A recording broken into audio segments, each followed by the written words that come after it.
જૂનાગઢમાં આજે ગિરનાર રોપવે સેવા બંધ રહેશે। પ્રતિકૂળ હવામાનના કારણે રોપવે બંધ। જૂનાગઢમાં 54 કિલોમીટર પવનની ગતિ। ભારે પવનના કારણે રોપવે બંધ રાખવાની ફરજ। ઓનલાઈન બુકિંગ પણ કરાયું છે બંધ। હવામાન અનુકૂળ થતા ફરી રોપવે સેવા શરૂ કરવામાં આવશે।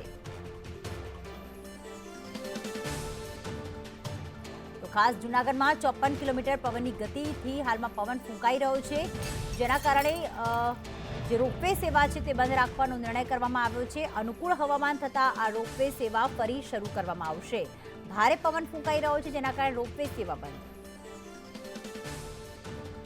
તો ખાસ જૂનાગઢમાં 54 કિલોમીટર પવનની ગતિથી હાલમાં પવન ફૂંકાઈ રહ્યો છે, જેના કારણે જે રોપવે સેવા છે તે બંધ રાખવાનો નિર્ણય કરવામાં આવ્યો છે। અનુકૂળ હવામાન થતાં આ રોપવે સેવા ફરી શરૂ કરવામાં આવશે। ભારે પવન ફૂંકાઈ રહ્યો છે, જેના કારણે રોપવે સેવા બંધ।